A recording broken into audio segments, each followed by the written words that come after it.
Muzammil.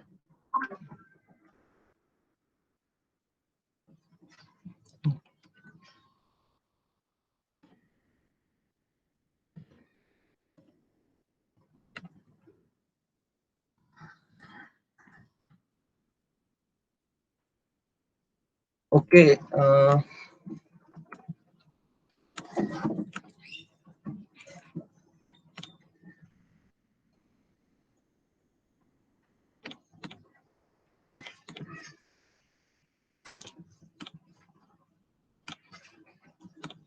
so yesterday you guys can see my screen, right? Yes, sir. Okay, so yesterday we had done functions, arrays, and object arrays, right?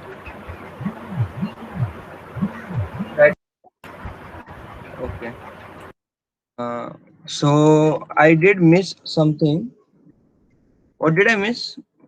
Yeah, that assigning variables if we were getting not a number. So let's just do that for now. Okay, I will just show you guys how to do that. Hmm.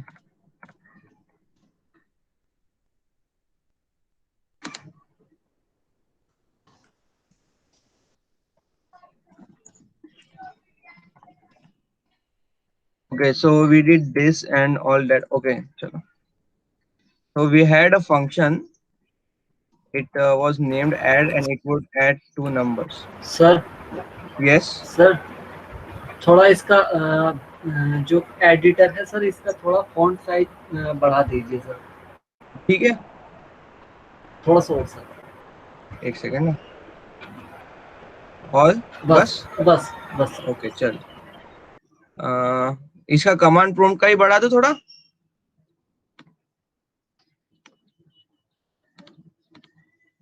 20 ठीक रहेगा अभी। ठीक है, command prompt का भी। Yes sir, ठीक है sir.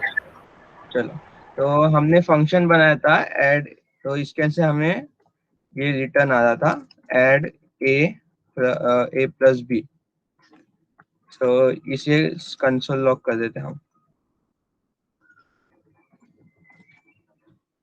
तो अब हम जब इस फंक्शन को बुला देते और एक ही पैरामीटर पे पास करेंगे तो ये नॉट अ नंबर आता था क्योंकि b की वैल्यू अपने पास नहीं थी। अगर हम यहाँ पर b की वैल्यू देंगे और तो यहाँ पर ये 20 बराबर आ रहा है। ओके, तो अगर हमें बाय डिफॉल्ट किसी चीज की वैल्यू चाहिए तो हम इधर इक्वल टू डालते हैं। मैं कोलन डाल रहा था वो गलत था, इधर इक्वल टू डालना है। देखिए ये अभी 20 आ गया। अगर हम इसके अंदर कुछ भी पास नहीं करेंगे तो भी ये बराबर 20 हमें एक बाय डिफॉल्ट वैल्यू लेकर पास कर रहा है। ओके, ये था बताना। ओके, तो आज हम करने वाले असिंक्रोनस जावास्क्रिप्ट। तो जावास्क्रिप्ट यूजुअली हमारा एक सिंगल थ्रेड पर चलता है। यानी कि अगर हमने कोई प्रोसेस स्टार्ट किया, प्रोसेस 1 है, प्रोसेस 2, प्रोसेस 3, प्रोसेस 4 और ये प्रोसेस 4 है, तो अगर हम इसको रन करने गए तो फिर ये एक ही बार में लाइन से रन होगा। लेकिन अगर हमारा किसी बीच में प्रोसेस आ गया, जैसे अभी ये प्रोसेस के अंदर हमें डेटाबेस से बहुत बड़ी डेटा लेनी है, तो फिर ये प्रोसेस को टाइम लगेगा और ये सब आगे के रन नहीं होंगे, तो फिर ये कोड ब्लॉक हो जाएगा। इसलिए हमारे पास कुछ रहता है जिसे हम बोलते हैं असिंक्रोनस जावास्क्रिप्ट। ओके, तो ये आइडिया है कि जब हमारा ये वाला प्रोसेस हो गया फिर हम इसको बताते हैं कि इसे टेक्स टाइम कंटिन्यू। तो इसका जितना हो सके फिलहाल उतना किया जाएगा और बाद में फिर जब तक डेटा आने तक या फिर कुछ कैलकुलेशन वो सब होने तक दूसरे थ्रेड पर मेंटेन हो गया। और फिर ये थर्ड प्रोसेस और फोर्थ प्रोसेस साथ साथ रन हो गया। अभी हम टेस्ट करने जाए ना इसे, तो अभी हम कंसोल लॉग करके देखते हैं। 1 2 3 4 5, ये 1 2 3 4 5 रन हुआ।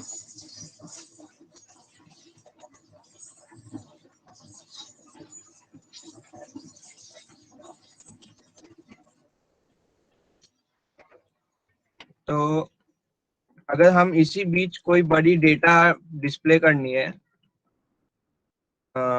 सम बिग डेटा, तो ये लाइन से रन होगा तो फिर ये डेटा आने तक वेट होगा और फिर हमें वेट करना पड़ेगा।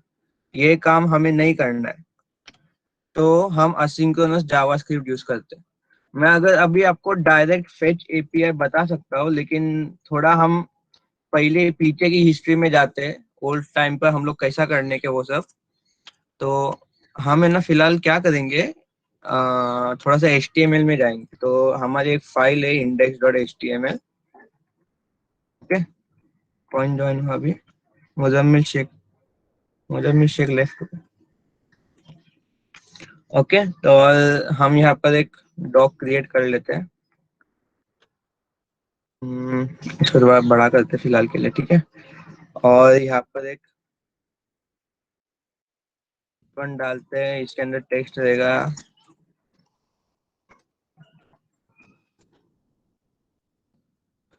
ओके, और एक ये डालते थोड़ा CSS। चलो,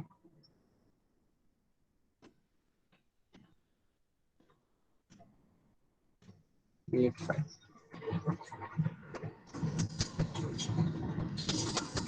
इसे हम क्यों डालेंगे। अच्छा चलो, ये खाली ओपन विद लाइव सर्वर करते हैं।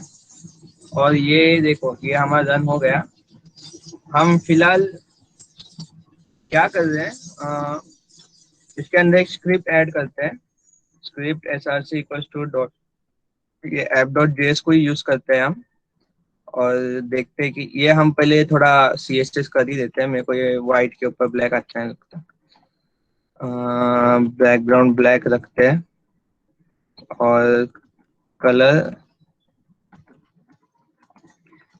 वाइट रखते हैं। चलो, तो थोड़ा अच्छा लग रहा है, आंखों को तकलीफ नहीं होगी। वैसे हमें तो इसकी जरूरत नहीं है, हम ये कंसोल लॉग यूज करने वाले हैं। तो हम पहले कैसे करने के, अभी आपको, आप लोग को एपीआई मालूम है? एपीआई किसको इसको मालूम है?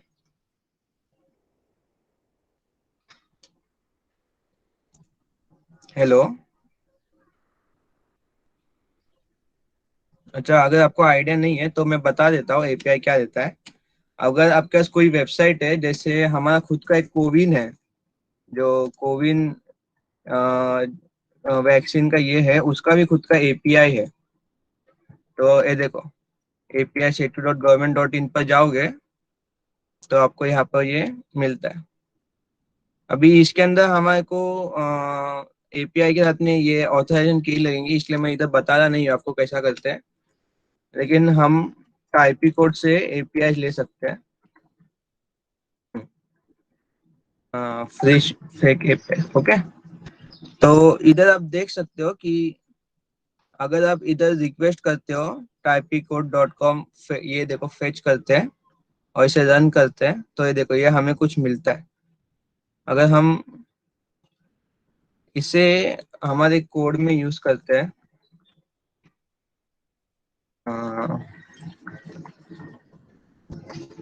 तो यहाँ पे आ जाना चाहिए। देखो, 200 लोग की डेटा आ गई। तो ये एपीआई देती है आपको।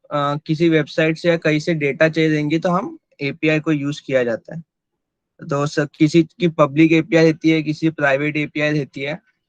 हम फिलहाल सीखने के लिए पब्लिक एपीआई यूज करेंगे, ठीक है।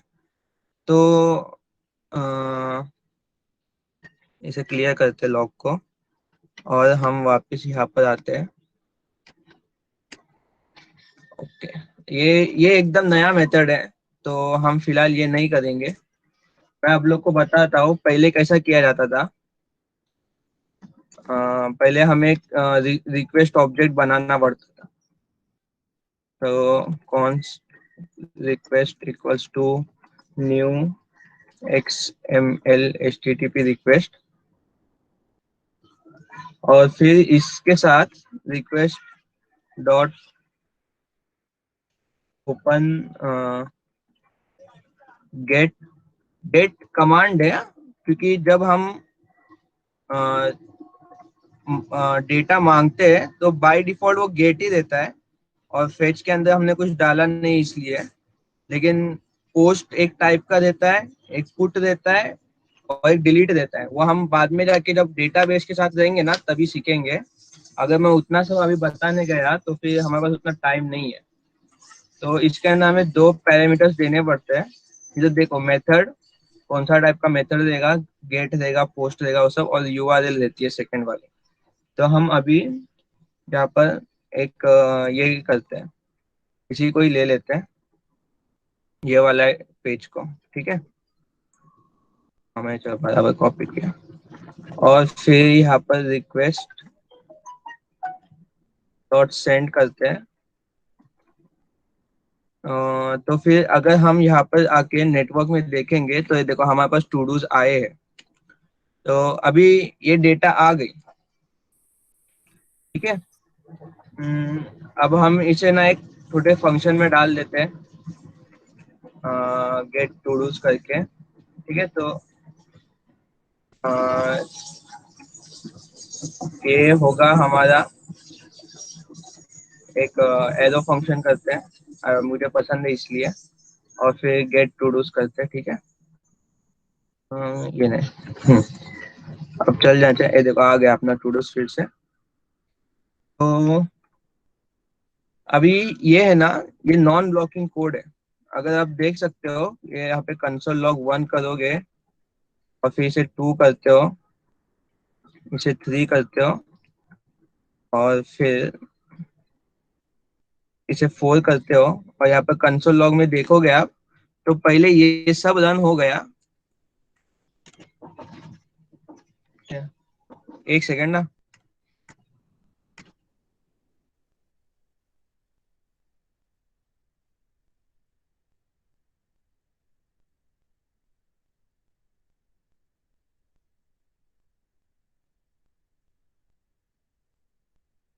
ओके, सो दिया। तो अब हम एक गेट टू डूज करते हैं देन। तो यहाँ पर तो अभी हमें देखने नहीं मिल रहा है, क्योंकि हाँ बराबर, हम नेटवर्क टैब में, सॉरी मेरी मिस्टेक है। तो अभी हम क्या करेंगे, हम्म, थोड़ा इसके साथ में काम करते हैं। अ, अब हम ये रिक्वेस्ट के साथ में एक ऐड इवेंट लिस्टनर डालेंगे। इसके अंदर हमें मिलते हैं, ये सब आप देख सकते हो क्या क्या इवेंट्स है वो। तो हम इसमें से रेडी स्टेट चेंज ट्राई करेंगे, ताकि हम जान सके कि कितने ये है, कितने बार स्टेट चेंज होता है, ताकि डेटा आ सके। तो इसके अंदर हमने एक इवेंट ऐड किया, और फिर एक फंक्शन ऐड करेंगे। ये एनोनिमस फंक्शंस है। अ, तो अब हम इसके अंदर रिक्वेस्ट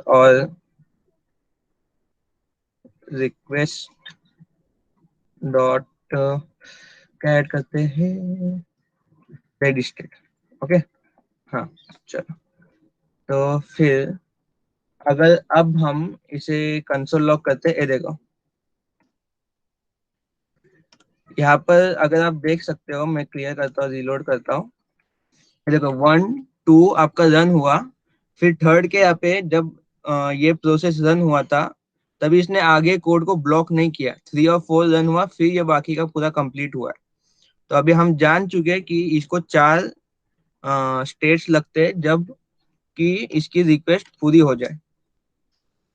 तो हम अभी इसे ना इस डेटा के साथ और भी कुछ कर सकते हैं, ताकि हमें ये मिले, कुछ मिल सके। लेकिन अभी हमें चेक करना है कि हमारी डेटा बराबर आ रही है कि नहीं, क्योंकि हमें यहाँ पर स्टेटस 200 मिल रहा है। आप लोग को दिख रहा है ये स्टेटस 200? अब दिख रहा होगा यहाँ पर स्टेटस 200, दिख रहा है ना गाइस?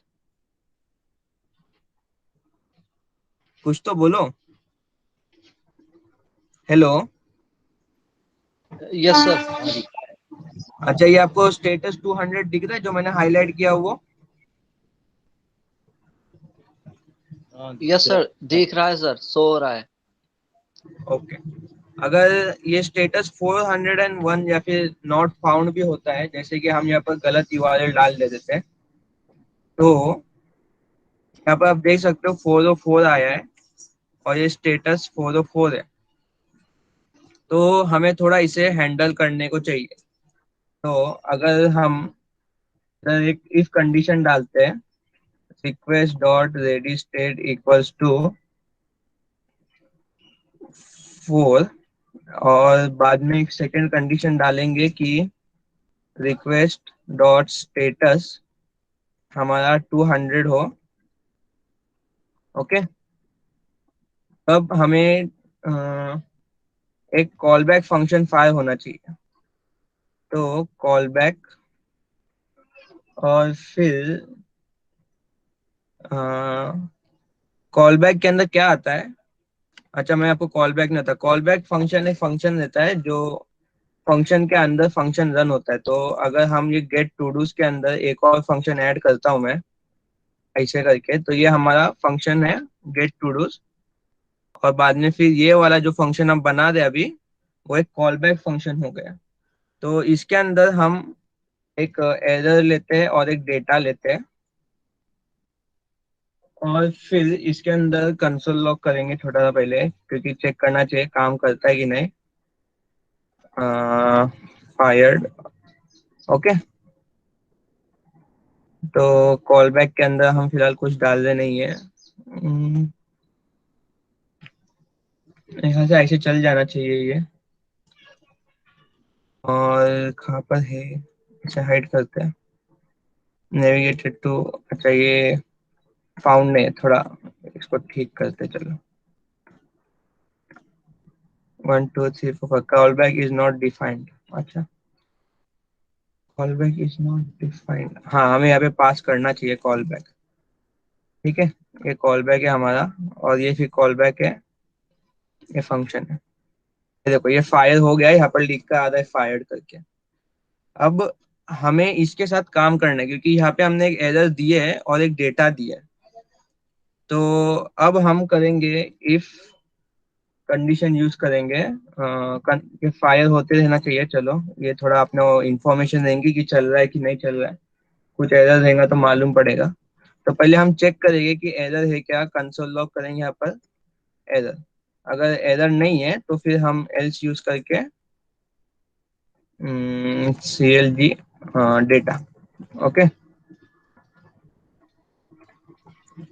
कभी VS कोड भी मस्ती करता है, अच्छे से लिखते चलो, एरर फेचिंग डेटा। ओके, तो ये देखो हमारे पास डेटा आ रही है, तो फिर भी ये फेच हो रहा है, लेकिन जब एरर है तब वो फायर नहीं हो रहा है। तो हम थोड़ा ये करते हैं फायर, इसके साथ में कॉल बैक। पहले हमारा ये है एरर है, तो इसे अनडिफाइंड रखते हैं, और यहाँ पर जब हम देखोगे, तो जब हमारा प्रॉपर रिक्वेस्ट है, ओके चलो थोड़ा ठीक करते हैं इसे। हाँ ठीक है, इसे ठीक कर दिया हमने।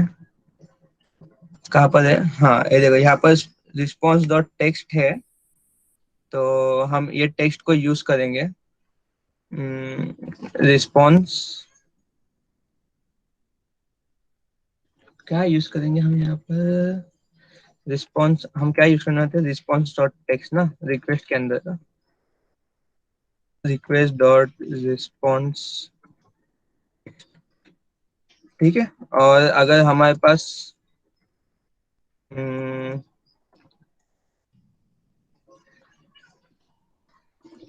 और दूसरा कंडीशन रहेगा एल्स इफ,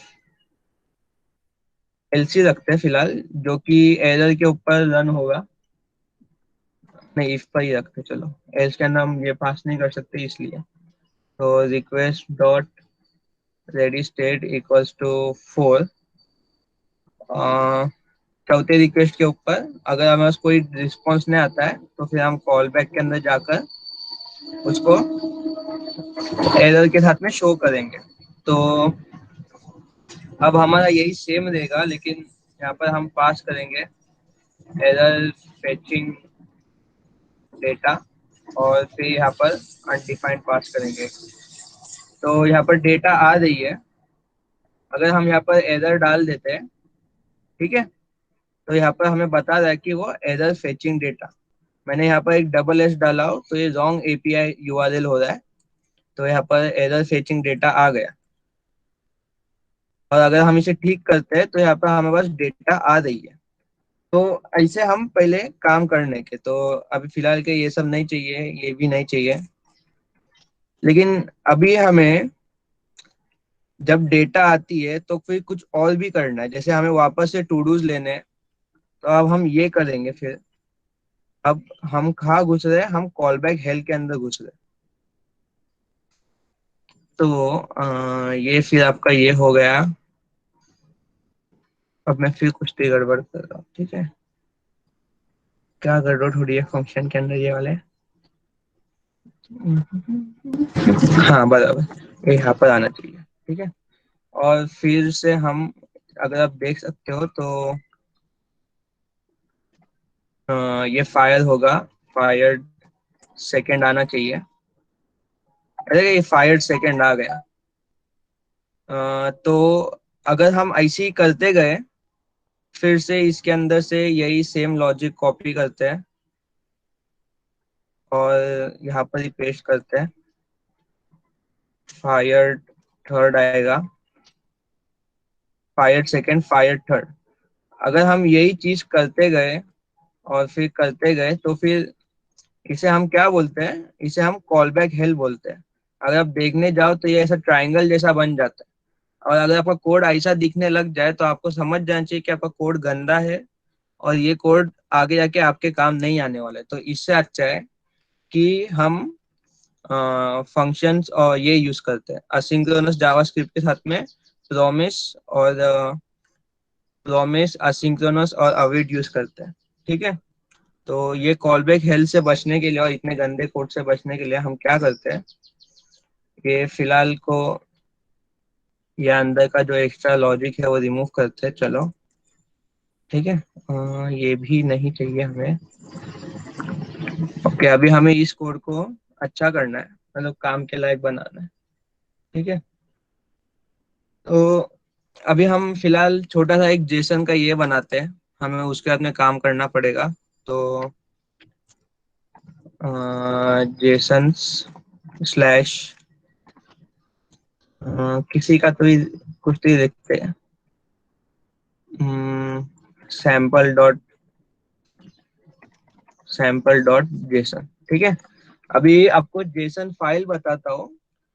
ये हमारी जेसन फाइल है। जेसन का मतलब होता है जावास्क्रिप्ट ऑब्जेक्ट नोटेशन, और ये फाइल एक्चुअली एक स्ट्रिंग होती है, लेकिन उसको थोड़ा डिजाइन किया जाता है। अगर आप यहाँ पर देख सको तो ये आपकी एक जेसन फाइल है। इसके अंदर देखो, पहले ये एक लाइन ब्रेक दिया हुआ है स्लैश एन, फिर ये दिया हुआ है, ठीक है। तो ये, इसको हम एक जेसन ऑब्जेक्ट नोटेशन बोलते हैं।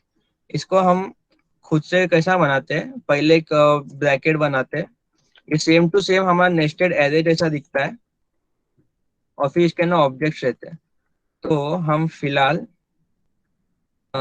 छोटा सा बनाएंगे, नेम मोहिब और फोन नंबर 9833512020। अच्छा, अब हमें इसके अंदर हर चीज को एक ब्लॉक के अंदर डालना पड़ता है, वरना फिर वो इनवैलिड हो जाता है, ठीक है। ओके, हम फिर भी कुछ तो गड़बड़ कर रहे हैं, समझ, चलो। ये आई गेस थोड़ा वैलिड होने, हाँ ये वैलिड है। सिंगल कोट्स नहीं, double quotes, always remember that. और फिर यहाँ पर हम कोमा डालते हैं। चलो इस सबको एक ही लाइन में डाल देते हैं, फिर ऐसा हमें भी थोड़ा एडिट करने में इजी हो जाएगा। तो इसे हम चेंज करते हैं,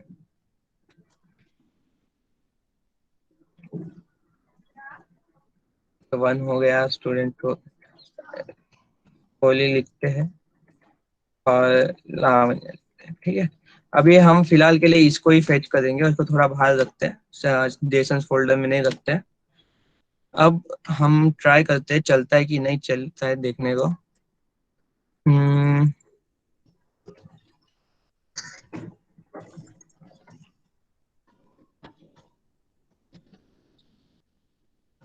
होप करते कि चले वो। 202, यस, ये देखो रिस्पॉन्स टेक्स्ट आ गया हमारे पास। हम इसे अभी एस जेसन पास करना चाहते हैं। तो हम क्या करेंगे ना, हमें बस डेटा आ रही है, तो इसको यहाँ पर से ही जेसन में कन्वर्ट करते हैं। वो एक्चुअली स्ट्रिंग है, और वो स्लैश एन वगैरह साथ में बहुत अनरीडेबल हो जाती है। एक सेकंड ट्रेन को जाने दो।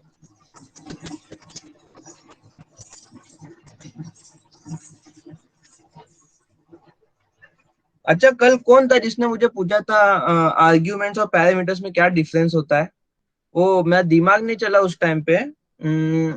हमारे पास दो टाइप के फंक्शंस, जब हम एक कॉल करते हैं और एक फंक्शन होता है, तो ये फंक्शन है, इसके अंदर ये उसका नाम है ऐड। तो इसको हम पैरामीटर्स बोलते हैं। और जब इस फंक्शन को कॉल करेंगे ना ऐड को, तो यहाँ पर जो हम डालते हैं उनको आर्ग्यूमेंट्स बोलते हैं। इससे मेरे ध्यान में से निकल गया हो, इधर आर्ग्यूमेंट्स डाले जाते हैं, यहाँ पर पैरामीटर्स पास किए जाते हैं। ठीक है। आई गेस किसने पूछा था मेरे को भी नाम नहीं याद। मैंने ध्यान नहीं दिया किसने पूछा हो, तो I am sorry for that. हाँ, ठीक है, चलो फिलहाल हम ये देखते हैं। जब हमारे पास डेटा आती है, इसको जान दो फिलहाल। यहाँ पर हमें पता है कि हमारे पास डेटा है, तो हम const data equals to JSON dot parse, ये फंक्शन ही है, इनबिल्ट फंक्शन है अपने पास, ताकि हम इसे जेसन को as a readable data pass कर सके, और फिर हम यहाँ पर इसको डेटा को पास करते हैं। ठीक है, आई गेस ये चलना चाहिए अभी। कॉल बैक अनडिफाइंड, चलो डेटा डायरेक्ट पास करते हैं, और एरर को भी ऐसे ही पास करते हैं। चलो ठीक है, ये देखो अभी हमारे पास एक रीडेबल डेटा आ रही है, पहले की जैसी गंदी डेटा नहीं है ये। ओके, तो अब हम इस डेटा के साथ में काम कर सकते हैं। अभी मैं आप लोगों को बताऊंगा कि इसका भी बहुत सा तरीका है, जैसे प्रॉमिस वगैरह सब यूज करके कर सकते हैं। लेकिन अब हम आगे बढ़ते हैं थोड़ा, और प्रॉमिस देखते हैं, छोटा सा प्रॉमिस देखेंगे। ठीक है। अ, अब हम ये जो गेट टू डूज को कॉल कर रहे हैं, हम इसे ऐसे ही कॉल करेंगे, सेम टू सेम।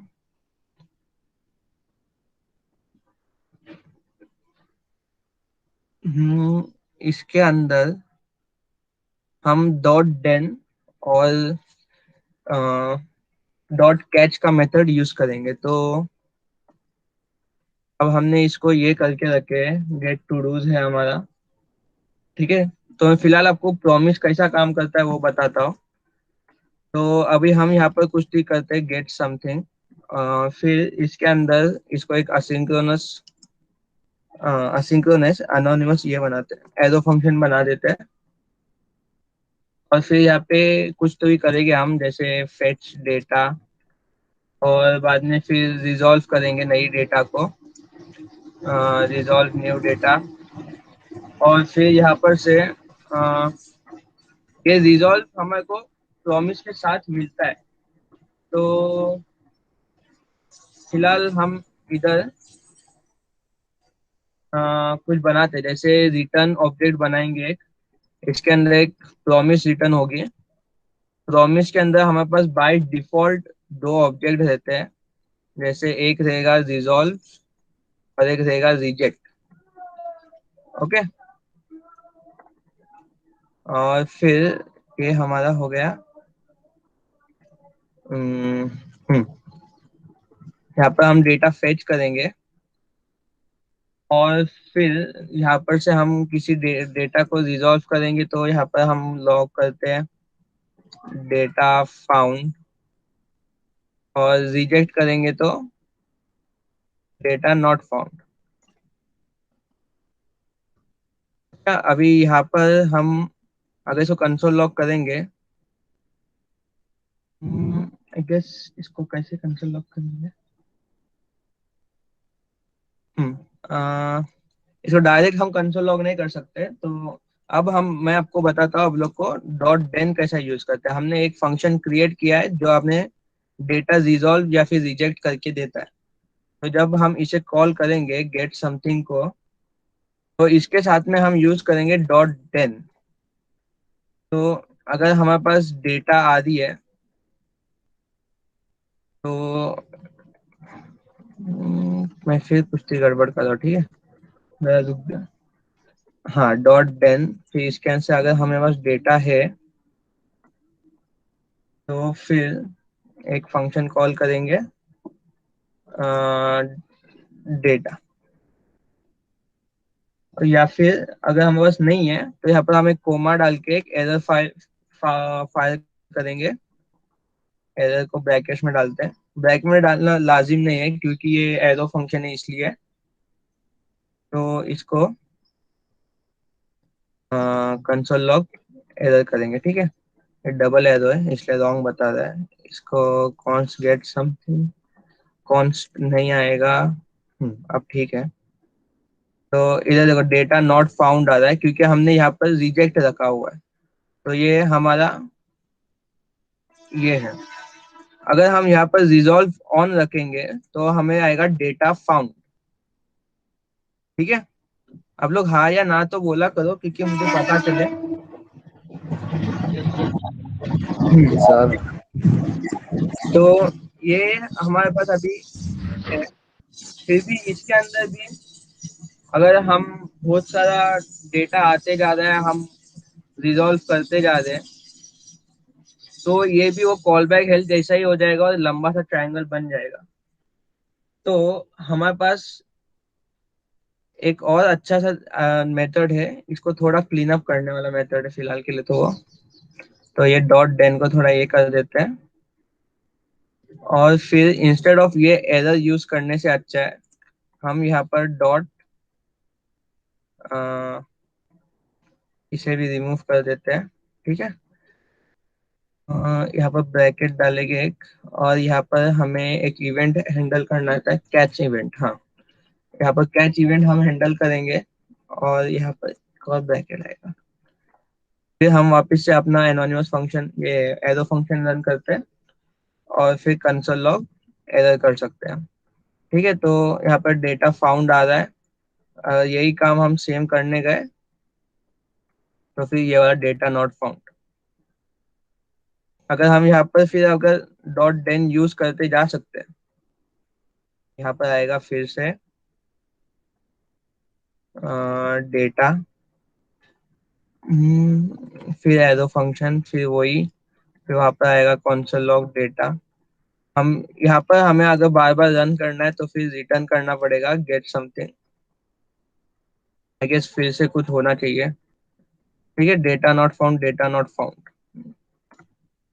यहाँ पर अभी हम एरर में आ रहे हैं क्योंकि मैं आपको रिफ्रेश देखो, अच्छे से देखो। यहाँ पर ये पहले बार में डेटा नॉट फाउंड आ रहा है। तो अगर हम यहाँ पर डेटा फाउंड करेंगे तो ये 2 बार कॉल बैक रन हो रहा है। फिर भी अगर हम अभी ये करने गए तो फिर ऐसा करते करते ये बड़ा हो जाएगा, लेकिन ये थोड़ा क्लीन लगता है। वो उसके जैसा बहुत गंदा तो नहीं लगना चाहिए, ठीक है। और ये काम थोड़ा कर सकते हैं, जैसे कि ये इतना सा रिमूव कर दिए तो आपका प्रॉब्लम सॉल्व हो गया और आपने फिर ये ठीक कर दिया, ठीक है। तो अभी हम आगे बढ़ते हैं, फेच की तरफ बढ़ना है अभी। आई गेस फेच की तरफ ही बढ़ना है। ओके। हमने अभी जेसन फाइल बनाया तो थोड़ा इधर कुछ तो ही करते चलो। स्लैश टू डू में जाकर यहाँ पर हमने जो बनाए है सैम्पल डॉट जेसन फाइल, इसको ही कॉपी कर देते हैं और यहाँ पर नया बनाएंगे कोहली डॉट जेसन, और यहाँ पर सब पेस्ट कर देते हैं। और फिर है हमारे पास और कौन है, मुजम्मिल है,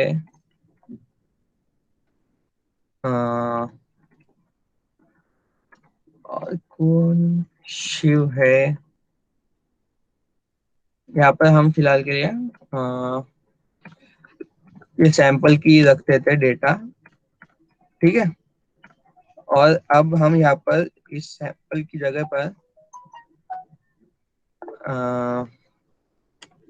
कौन लिव हुआ? Muzammil Shaikh, thank you.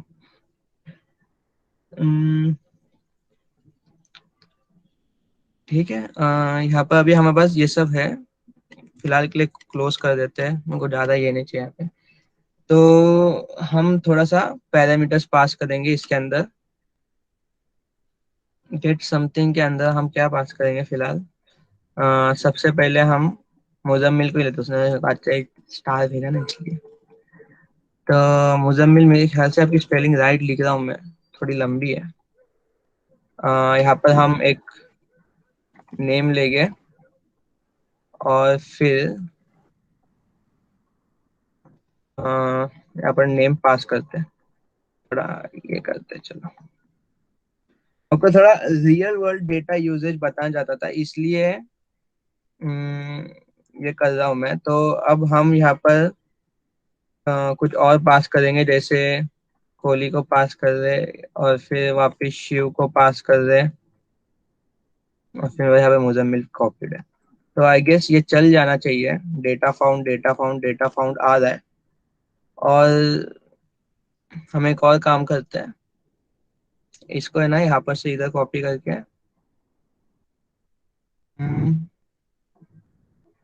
इसमें पेस्ट करना है। ठीक है, आई गेस अभी चल जाना चाहिए।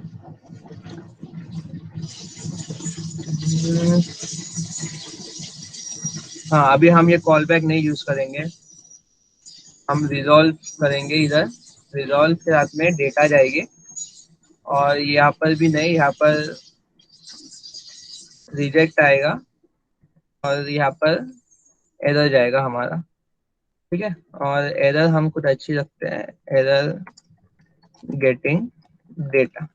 तो आई गेस यहाँ पर है टू डू क्यों नेम डॉट जेसन। अच्छा हाँ, अब हमें कॉल बैक की जरूरत भी नहीं है, चलो इसको रिमूव ही कर देते हैं।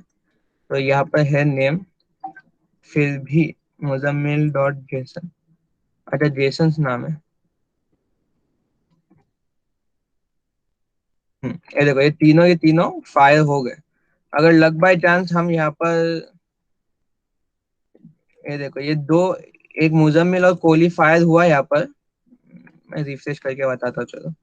यहाँ पर एक दो फायर हो गए, फिर जैसे ही एरर आते हुए यहाँ पर एरर गेटिंग डेटा हो गया। फिर भी अब हम चाहते हैं कि ये जो हमारे बार बार डॉट डेन कर रहे हैं, अगर हम वो इसी फंक्शन के अंदर कर दे, प्रॉमिस के अंदर, तो हमारे पास एक और अच्छा तरीका है जिसे हम कहते हैं फेच। जो मैंने आप लोगों को बताया था उसे हम कहते हैं फेच एपीआई। तो उसके अंदर हम कैसे करते हैं,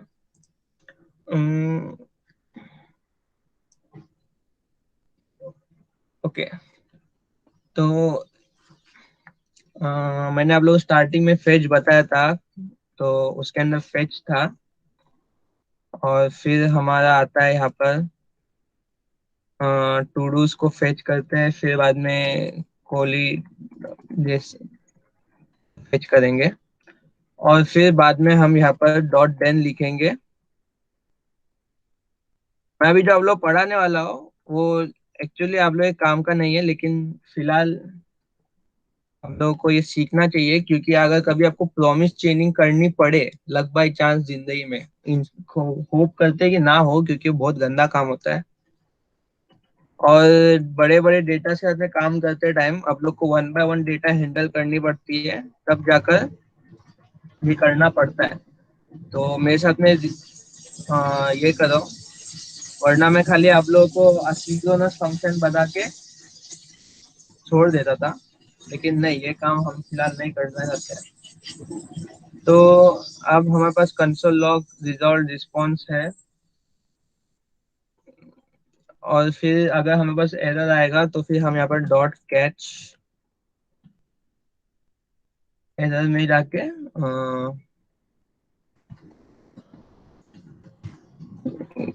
कंसोल लॉग करेंगे एरर को, ठीक है।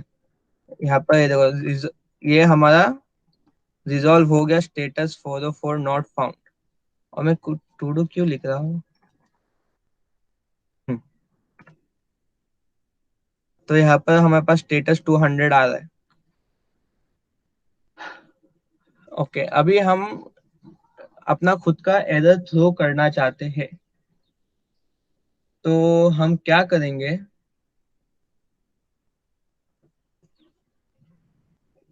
हम यहाँ पर एरर थ्रो करेंगे। एरर थ्रो कैसे करते हैं? यहाँ पर जब डेटा आ रही है हमारे पास, तो यहाँ पे हमारा स्टेटस आ रहा है 200, और अगर आपको डेटा नहीं मिल रही है तो यहाँ पे स्टेटस 400 आ रहा है। तो हम रिस्पॉन्स डॉट स्टेटस को कंसोल लॉग करते हैं तो रिजॉल्व 200 आ रहा है। अगर यहाँ पर कुछ मिसिंग है तो यहाँ पर रिजॉल्व 400 आ रहा है। तो अगर if response dot status is not equal to 200, हम यहाँ पर एरर शो करेंगे। अभी अ, आपको पता होना चाहिए, अगर नहीं पता है तो छोटी सी बात है, ये थ्रो जो क्लास होती है हमें को एरर थ्रो करने में हेल्प करती है। तो हम अगर यहाँ पे थ्रो लिखते हैं, जैसे एक्ट एज रिटर्न, लेकिन वो आपको बताएगी कि यहाँ पर थोड़ा थ्रो एरर थ्रो हो रहा है और यहाँ पर आपका कोड एग्जीक्यूशन रुक जाएगा। तो अगर हम यहाँ पे थ्रो न्यू एरर डालते हैं, एरर हमारी क्लास है, वो बाय डिफॉल्ट उधर ये दे देगा, और फिर यहाँ पे हम कांट फेच डेटा करेंगे। क्योंकि हम ऐसा क्यों कर रहे हैं? क्योंकि ये अभी भी देखो हमारा प्रॉमिस रिजॉल्व हो रहा है, यहाँ पर रिजॉल्व आ रहा है। यहाँ पे आप कुछ भी करो, ये रिजॉल्व होने ही वाला है, यहाँ पे एरर कभी थ्रो नहीं होगा, तो रिजॉल्व होगा ही। अगर हम यहाँ पर डालते भी हो ना नॉट रिजॉल्व, और फिर यहाँ पर एरर डाल देते हो, तो भी वो रिजॉल्व होगा ही। तो फिलहाल के लिए हम इसे रिमूव कर देते हैं, और हमें हमें एरर थ्रो करना है। तो ये देखो, अभी यहाँ पर not resolve error can't fetch data, ठीक है। तो हमें ऐसा एरर निकालते हैं, ठीक है। लेकिन हमें अभी असिंक्रोनस बताता हूँ मैं, क्योंकि अभी फिर भी हम इसके अंदर फिर चेनिंग के लिए जा रहे हैं। अगर हम इसे ऐसा करते गए और फिर यहाँ पर ऐसा पेस्ट पेस्ट, और फिर ये देखो यहाँ पर ही हम फेल हो गए, can not read property status of undefined, जो भी है फिलहाल के लिए। तो हमें ये नहीं करना है, ठीक है। तो हम इसको थोड़ा कमेंट कर देते हैं। मैं अभी आप लोग बताऊंगा कि असिंक्रोनस और अवेट क्या होता है। असिंक और अवेट डेटा को असाइन करने से पहले ना ये करते हैं। तो अभी हम यहाँ पर गेट डेटा करके एक फंक्शन बनाते हैं, और फिर इसको एक नॉर्मल फंक्शन ऐसे देता है, और फिर यहाँ पर कुछ करते हैं, डू समथिंग। तो इसको रिमूव कर देते हैं फिलहाल। ये जो डू समथिंग है, यहाँ पर हम कुछ करेंगे और फिर यहाँ पर से कुछ रिटर्न करते हैं, ठीक है। तो अभी हमें इसको एक असिंक्रोनस फंक्शन बनाना है। तो हम एक ज्यादा कुछ नहीं, खाली यहाँ पर असिंक डाल देना है, और इसके अंदर कोई डेटा आएगी, उसको एक वेरिएबल असाइन करके कॉन्स्ट डेटा इक्वल्स टू, जहाँ से भी आपको डेटा लेनी है फेच कमांड डाल के, फिर हमारे पास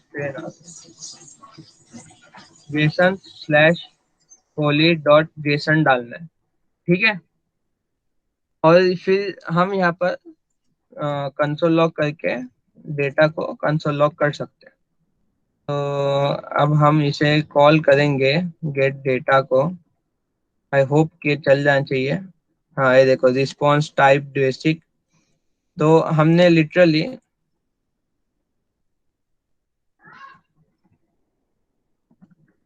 आ गया हमारा फेच वाला सब। हाँ, मैंने बैकस्पेस कर दिया। ये इतने बड़े कोड को इतने छोटे इसके अंदर कर दिया हमने। अगर हम इसके अंदर भी अभी हमारे पास जब डेटा नहीं आएगी तो भी यहाँ पर स्टेटस आता ही रहेगा।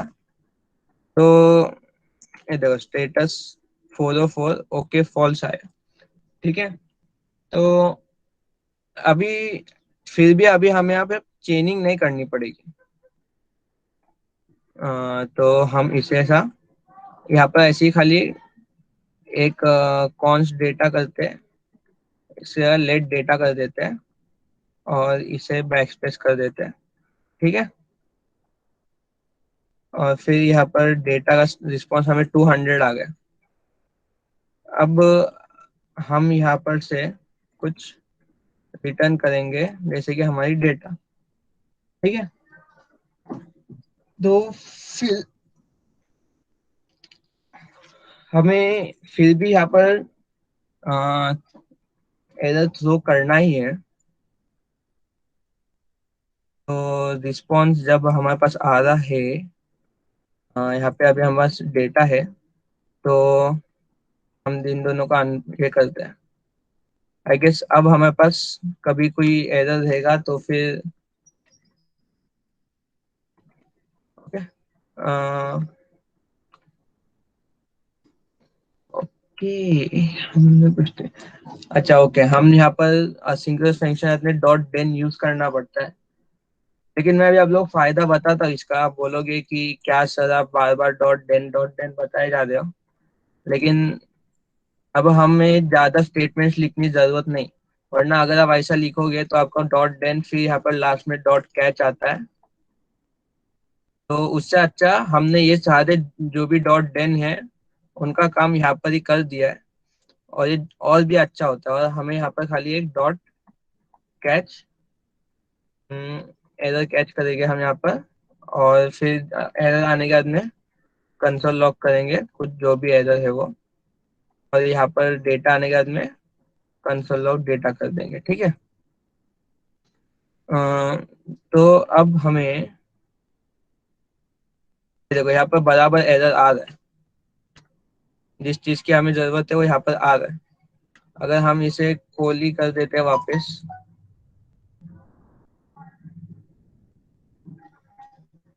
तो okay is not equal to okay. यहाँ पर हमें रिटर्न देना चाहिए। रिटर्न पहले जेसन से पार्स करते डेटा को। अब हम डेटा पास कैसा करते हैं हम भूल गए। हाँ, इसके जेसन के अंदर डेटा को पास करते हैं, okay. Unexpected token eight 0।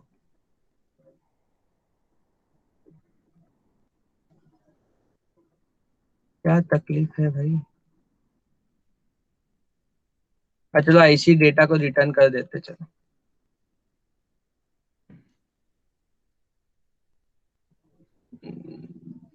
Data के अंदर बॉडी है, बॉडी के साथ में प्रोटोटाइप्स भी है। हाँ हाँ, हमें डेटा के अंदर का जेसन फाइल चाहिए, बराबर डेटा डॉट जेसन। अब ये काम करना चाहिए। हाँ ठीक है चलो, जेसन डॉट पार्स जो भी है फिलहाल के लिए ऐसे ही रख देते हैं डेटा डॉट जेसन में, ठीक है। और हमें स्टेटस कोड 200 आ रहा है फिलहाल के, उससे अपने काम करते हैं। तो ये हमारा असिंक्रोनस फंक्शंस भी हो गए। अब मैं चाहता हूँ कि कल से हम स्टार्ट करने वाले हैं, एक सेकंड ना। तो आज का लेक्चर आप लोग समझा। हम असिंक्रोनस जावास्क्रिप्ट के बारे में पढ़े वो, और मैंने वो कल मिस्टेक किया था थोड़ी सी, वो भी रिपेयर कर दिया हूँ मैंने अपने साइड से। अगर आप लोगों को जी अभी भी सर। कुछ डाउट है तो पूछ सकते हैं। शिव आपको कुछ डाउट है?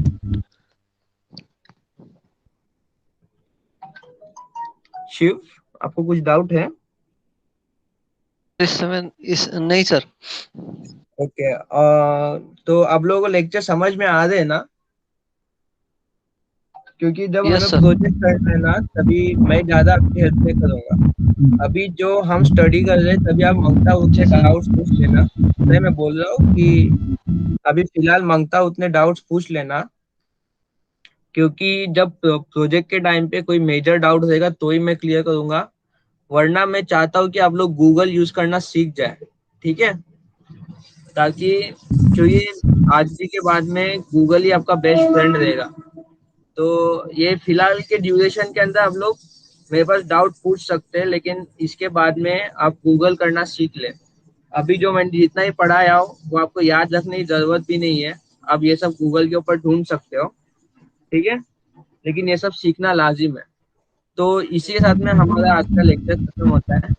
मुझे और एक चीज पूछनी थी, यहाँ पे मेरे इधर ट्रेन का ट्रैक से पीछे, तो आप लोग क्या ट्रेन की आवाज आती है क्या?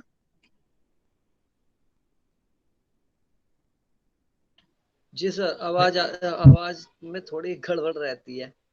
हाँ, ट्रेन की आती है ना? जी sir. Okay, anybody, nobody has a doubt ना then? जी सर, डाउट इस समय तो नहीं है, क्योंकि जब हम उस प्रोजेक्ट में यूज करेंगे डाउट तो तभी होंगे, तभी क्योंकि doubt। एरर तभी आएंगे। चलो then, have a nice day, everybody stay safe. Tomorrow what we will be learning is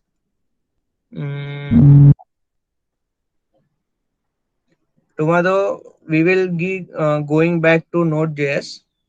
So over there we will be studying about global object modules and requires. So it will be a very short lecture for tomorrow, nothing major. We will wind it up within 30 minutes. So we won't have these long lectures like today and yesterday. Okay. Chalo, bye. Have a nice day. Stay safe. Thank you sir. Yeah, welcome.